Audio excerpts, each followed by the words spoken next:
বেতনা উচ্চ মাধ্যমিক বিদ্যালয়ত সম্বৰ্ধনা সভাখন চলাই দিয়া সদাৰ সভাপতি মহোদয়, মোৰ শিক্ষাগুৰু তথা বেতনা হাইস্কুলৰ অৱসৰপ্ৰাপ্ত প্ৰধান শিক্ষক অমীন্দ্ৰনাথ ছাৰ দেৱৰ লগতে বেতনা মজলীয়া বিদ্যালয়ৰ অৱসৰপ্ৰাপ্ত প্ৰধান শিক্ষক লক্ষীপুৰ ছাৰ দেৱৰ লগতে SNDCৰ শ্ৰদ্ধাৰ বিষয়ববীয়াসকল, অভিভাৱক অভিভাৱকসকল আৰু আজি সম্বৰ্ধনা উপস্থিত থাকিব পৰা সম্বৰ্ধিত ছাত্ৰ ছাত্ৰীসকল, মৰমৰ ছাত্ৰ ছাত্ৰীসকল, আজি বেতনা উচ্চ মাধ্যমিক বিদ্যালয়ৰ 2022 চনত যিসকল ছাত্ৰ ছাত্ৰীসকলে মেট্ৰিক পৰীক্ষাত পাছ কৰিছিলে এই সকলক আমি আমাৰ বিদ্যালয়ৰ তৰফৰ পৰা সম্বৰ্ধনা জনা হয়। বেতনা স্কুলৰ যে এটা সুনাম বা আমাৰ বেতনা স্কুলৰ যদি গৌৰৱ উজ্জ্বল আমি সোণালী জয়ন্তী বৰ্ষ উদযাপন কৰিছোঁ, যাতে আমাৰ বেতনা স্কুলৰ সুনাম যাতে বাহিৰত বিয়পাব পাৰে, তাৰ কাৰণে আজি এই সভাৰ যোগেৰে এই আমাৰ অতিথিসকলে নিশ্চয় বক্তৃতাৰ মাজেৰে মানে সুপৰামৰ্শ আগবঢ়াব। আজিৰ সভাখন পৰিচালনা কৰা সভাপতি মহোদয় গণপতি ডেকা চিনাকিৰ লগতে আমি বিদ্যালয়ৰ তৰফৰ পৰা সম্বৰ্ধনা জনাবলৈ আহ্বান জনাইছোঁ। সম্বৰ্ধনাটি গ্ৰহণ কৰাৰ কাৰণে মই অনুৰোধ জনাইছোঁ।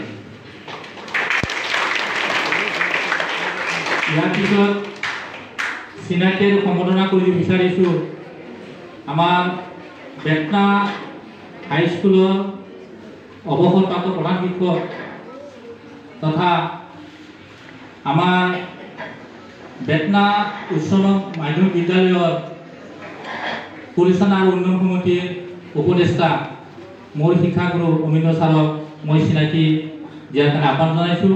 লগতে বিদ্যালয়ৰ তৰফৰ পৰা ফুলাম গামোচাৰে সম্বৰ্ধনা জনাব।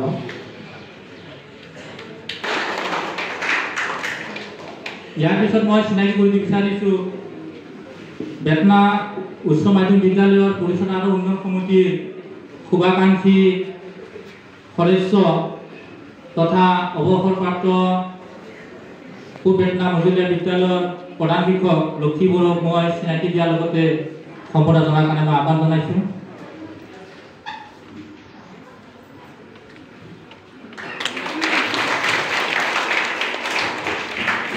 ইয়াৰ পিছত মই চিনাকি আৰু সম্বৰ্ধনা জনাৰ কাৰণে আহ্বান জনাম আমাৰ বেতনা উচ্চ মাধ্যমিক বিদ্যালয়ৰ পৰিচালনা সমিতিৰ সদস্য তথা সংগীত শিল্পী বশিষ্ঠ ডেকাক মই চিনাকি দিয়াৰ লগতে সম্বৰ্ধনাটি গ্ৰহণ কৰাৰ কাৰণে আহ্বান জনাইছোঁ। বশিষ্ঠ ডেকাক মই চিনাকি আৰু সম্বৰ্ধনা গ্ৰহণৰ কাৰণে আহ্বান জনাইছোঁ। ইয়াৰ পিছত মই চিনাকি কৰিব বিচাৰিছোঁ আমাৰ বেতনা উচ্চ মাধ্যমিক বিদ্যালয়ৰ 1971 চনত যেতিয়া স্থাপিত হৈছিলে, সেই স্থাপিত হোৱাৰ প্ৰথম বেষ্টৰ প্ৰাক্তন ছাত্ৰ তথা আমাৰ বিদ্যালয়ৰ শুভাকাংক্ষী সদস্য কান্তেশ্বৰ ডেকাকো মই চিনাকি দিয়াৰ লগতে সম্বৰ্ধনা গ্ৰহণ কৰাৰ কাৰণে আহ্বান জনাইছোঁ।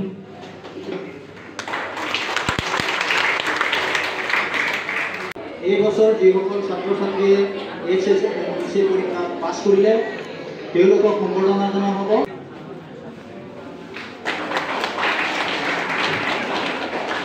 একেলগে আমি আৰু সম্বৰ্ধনা জনাব বিচাৰিছোঁ আমাৰ বেতনা হাইস্কুলৰ আমাৰ গৌৰৱ উজ্জ্বল যোৱাটি বছৰ আমি সোণালী জয়ন্তী বৰ্ষ আমি উদযাপন কৰিছোঁ আৰু সোণালী জয়ন্তী উদযাপন আমাৰ এতিয়াও সমিতিখন বাহাল আছে যে সোণালী জয়ন্তীৰ তৰফৰ পৰা সম্বৰ্ধনা আমাৰ সোণালী জয়ন্তীৰ সভাপতি তথা মোৰ শিক্ষাগুৰু অমীন্দ্ৰ ছাৰে ফুলাম গামোচা আৰু কাপেৰে সম্বৰ্ধনাটি জনাব।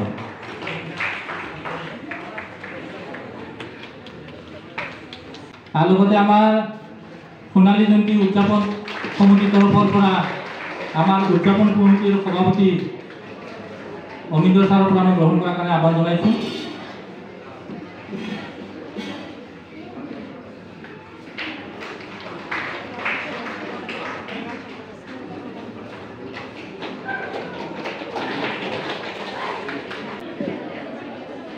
আৰু আমাৰ সোণালী জয়ন্তী উদযাপন কমিটিৰ তৰফৰ পৰাও এখনি ফুলাম গামোচা আৰু জাপিৰে সম্বৰ্ধনা জনাৰ কাৰণে মই আহ্বান জনাইছোঁ।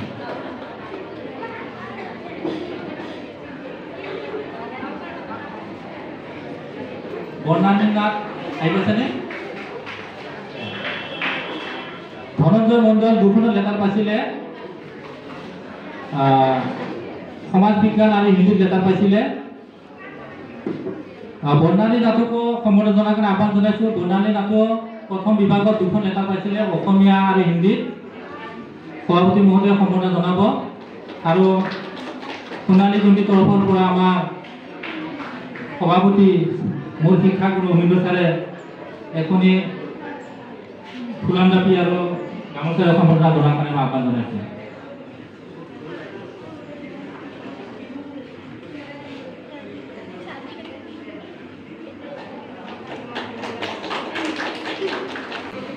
আৰু এইবাৰ 2022 চনত ছ'চিয়েল ছায়েন্সত লেটাৰ পোৱা ষ্টাৰ মাৰ্ক পোৱা প্ৰিয়ংকা ডেকাক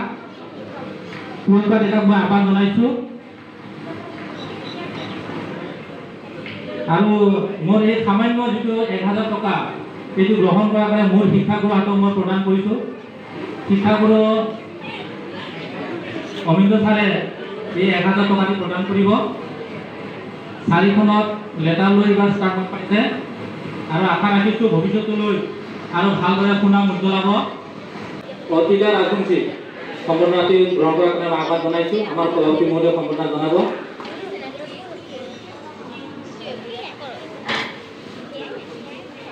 আৰু লগতে আমাৰ সোণালী জয়ন্তী উদযাপন সমিতিৰ সভাপতি মহোদয়েও ফুলাম গামোচা আৰু জাপিৰে সম্বৰ্ধনা জনাব।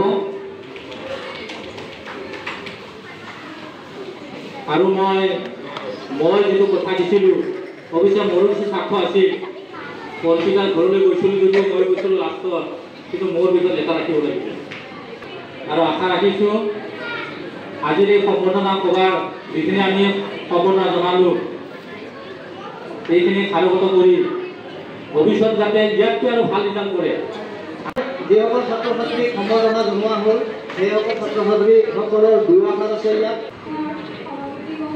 লগতে এইখন বিদ্যালয়ৰ প্ৰধান শিক্ষক লগতে উপস্থিত থকা সন্মানীয় ব্যক্তিসকল, লগতে ছাৰ বাইদেউসকল, অভিভাৱক অভিভাৱকসকল, মোৰ ভাইটি ভণ্টিসকল আৰু মোৰ সহপাঠীসকল, আজিৰ এই অনুষ্ঠানত জনোৱা হৈছে যাতে তেওঁলোকে শিক্ষা আৰু ভালদৰে পঢ়া শুনা জীৱনত লাভ কৰিব পাৰে। আজি এই সম্পূৰ্ণ অনুষ্ঠানৰ পূৰ্বতে মই মোৰ সহপাঠীসকলক আন্তৰিক শুভেচ্ছা জ্ঞাপন কৰিছোঁ যাতে তেওঁলোকে নিজৰ নিজৰ লক্ষ্যত উপনীত হ'ব পাৰে।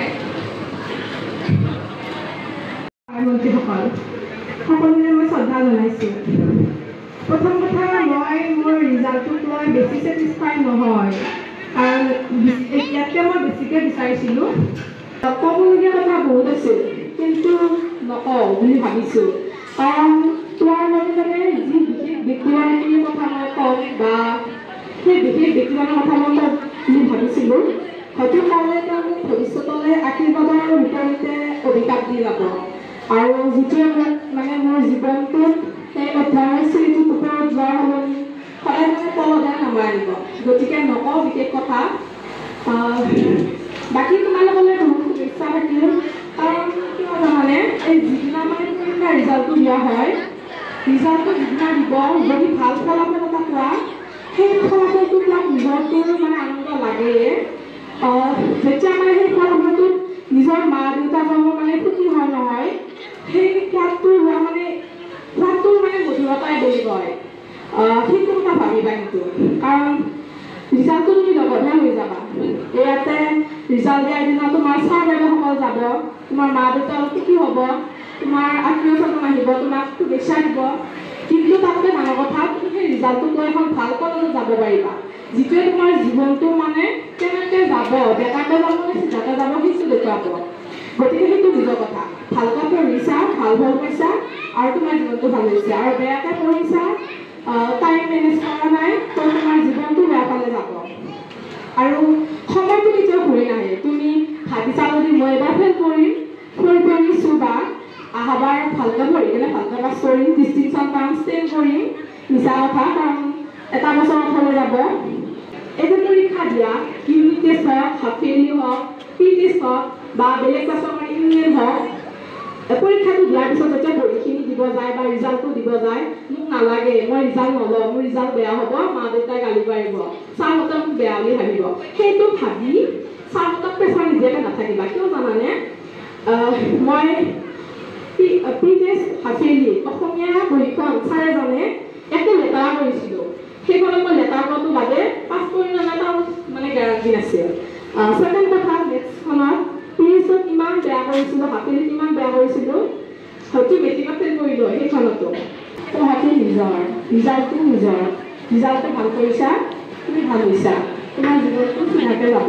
তুমি কষ্ট কৰিব লাগিব পঢ়াৰ কাৰণে কষ্ট গতিকে এইখিনিয়ে ক'লোঁ বাকী বিশেষ মোৰ এই বিদ্যালয়খনলৈ আৰু শুভেচ্ছা থাকিল ছাত্ৰীজনীয়ে যিখিনি কথা ক'লে সেইখিনি কথা মই আশা ৰাখিছোঁ তোমালোকে মন পুতি শুনিছা আৰু সেইমতে তোমালোকৰ জীৱনত মানে কামত খটুৱা আজি সেইসকল ছাত্ৰ ছাত্ৰীক মোৰ ফালৰ পৰা ধন্যবাদ দিছোঁ যিসকল ছাত্ৰ ছাত্ৰীয়ে যোৱা HSLC পৰীক্ষাত পৰীক্ষাটিৰে উত্তীৰ্ণ হৈ এইখন বিদ্যালয়লৈকে গৌৰৱ প্ৰদান কৰিছে ছাত্ৰ ছাত্ৰী মোৰ ল'ৰা ছোৱালীকেইটাই যাতে মোৰ দৰে কষ্ট কৰি জীৱন নিৰ্বাহ কৰিবলগীয়া নহয় নাইবা মই তেওঁলোকৰ পৰা বহুত কিবা এটা বিচাৰোঁ যিটো গংক উজ্জ্বল কৰিব এনেকুৱা এটা বহুত আশা লৈ ছাত্ৰ ছাত্ৰীসকলক বিদ্যালয়লৈ পঠিয়ায় বিদ্যালয়ৰ শিক্ষকসকলে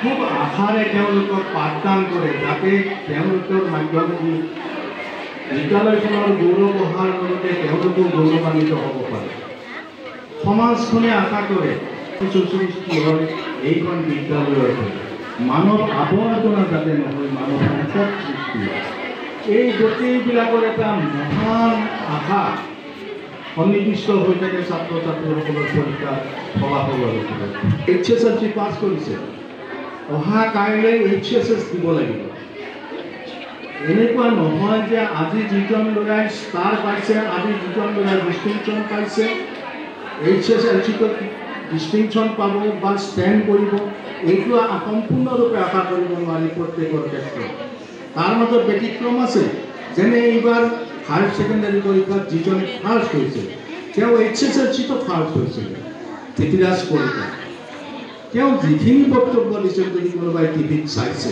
তেনেহ'লে এই বক্তব্যখিনি বৰ আদৰ্শগত যিয়ে নহওক তেওঁলোকৰ কোনোবাই উঠিব কোনোবাই নামিব এই পাছ কৰা ছাত্ৰ ছাত্ৰীসকলৰ কাৰোবাৰ ৰিজাল্ট আজিৰ ৰিজাল্টতকৈ কাৰোবাৰ কিন্তু মানে নিম্নগামী হ'ব এইখিনি নিৰ্ভৰ কৰিব নিজৰ কৰ্তব্যত কোনে কিমান একনিষ্ঠভাৱে লাগিব পাৰে আৰু লগতে সেইখন বিদ্যালয় যিখন বিদ্যালয়ৰ শিক্ষাগুৰুসকলে একনিষ্ঠভাৱে ৰিজাল্ট পাবৰ কাৰণে পাঠদান কৰে বা শিক্ষাদান কৰে মৰমৰ ছাত্ৰ ছাত্ৰীসকল যিসকলে আজি HSLC পাছ কৰিছা ইয়াতে সন্তুষ্ট ল'লে নহ'ব আৰু যিসকলে তৃতীয় বিভাগত পাছ কৰিছে তেওঁলোকে হয়তো পিছৰ ফালে পঢ়ি আছে নাইবা সম্বৰ্ধনা গ্ৰহণ কৰা দেখি তেওঁ বেলেগে সম্বৰ্ধনা পোৱা দেখি তেওঁলোকৰ মনত হতাশা আহিছে মই এটা সৰু উদাহৰণ দিছোঁ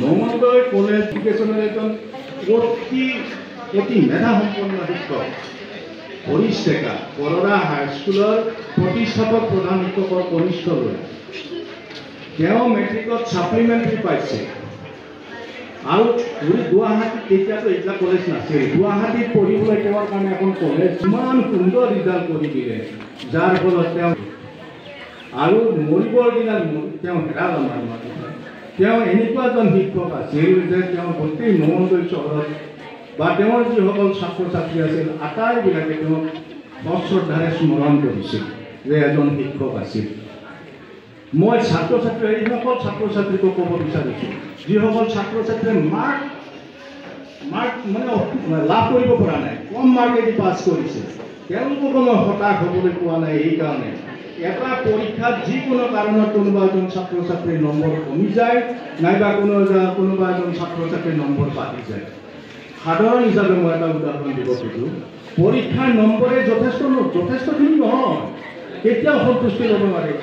আমাৰ এই বধিৰ ছোৱালী তাই কৈছিলে তেওঁ ছেটিছফাইড নহয়। কিবা পৰীক্ষা হলত কেতিয়াবা এনেকুৱা হয় যে ছাত্ৰ বা ছাত্ৰীজনীয়ে খুব সেইটো হয়তো ভালকৈ পঢ়িব নোৱাৰিলে নাইবা তেওঁৰ সেইটো অনুমান কৰা ভুল হ'ল, পৰীক্ষাৰ নম্বৰটো কমি গ'ল। তেনেকৈ কমি গ'ল, কিন্তু এটা ব্ৰেইন উঠিব লাগিলে কেৱল পৰীক্ষাৰ নম্বৰেদি নহয়। এতিয়া এটা ব্ৰেইন উঠিবলৈ কেৱল পৰীক্ষাৰ নম্বৰে যথেষ্ট নহয়। এটা পৰীক্ষাৰ নম্বৰটো এটা নিৰ্দিষ্ট কোৰ্চ অধ্যয়ন কৰি লিখা, কিন্তু তৎমুহূৰ্ততে মানে স্থায়ীতে যিকোনো এটা বিষয়ৰ ওপৰত কিবা প্ৰকাশ কৰিব পৰাৰ ক্ষেত্ৰত ব্ৰেইনবিলাক জুখিব পাৰি। আৰু তাৰ কাৰণে আমি কৃতজ্ঞতা স্বৰূপে তোমালোকক সম্বৰ্ধনা জনাইছোঁ। এইটো নহয় যে ভৱিষ্যতেও আমি সম্বৰ্ধনা জনাবৰ কাৰণে সুবিধা তোমালোকে নিদিবা, এইটো নহয়। তোমালোকে আমাক সুবিধা দিব লাগিব, তাৰমানে তোমালোকে বেছি ভাল ৰিজাল্ট কৰিব লাগিব। শিক্ষকে শিক্ষকতাৰ বৃত্তিত থাকিলে তেওঁ সদায় শিক্ষকতাৰ কথাটোকে একান্ত মনে চিন্তা কৰিব লাগিব, কেনেকৈ মই ছাত্ৰ ছাত্ৰীখিনিক উঠাই লৈ যাম। গতিকে আমাৰ ৰিজাল্টটো কিমান টান আছে এতিয়া তোমালোকৰ কি হৈছে, তোমালোকে অকল ক্লাছ 10টো পঢ়িব লাগে, 9টো নাই। এইটোতো দূৰৰে কথা, 9টো নাই। গতিকে 9 পাছ কৰিছা, তোমালোকে কিতাপ এখন উলিয়াই দিছা, যা আমাৰ নালাগে। আমি কি কৰিছোঁ, কিতাপ এখন আমি সামৰি পঢ়াৰ ক্ষেত্ৰত। গতিকে তোমালোকৰ এতিয়া ভাল গৈ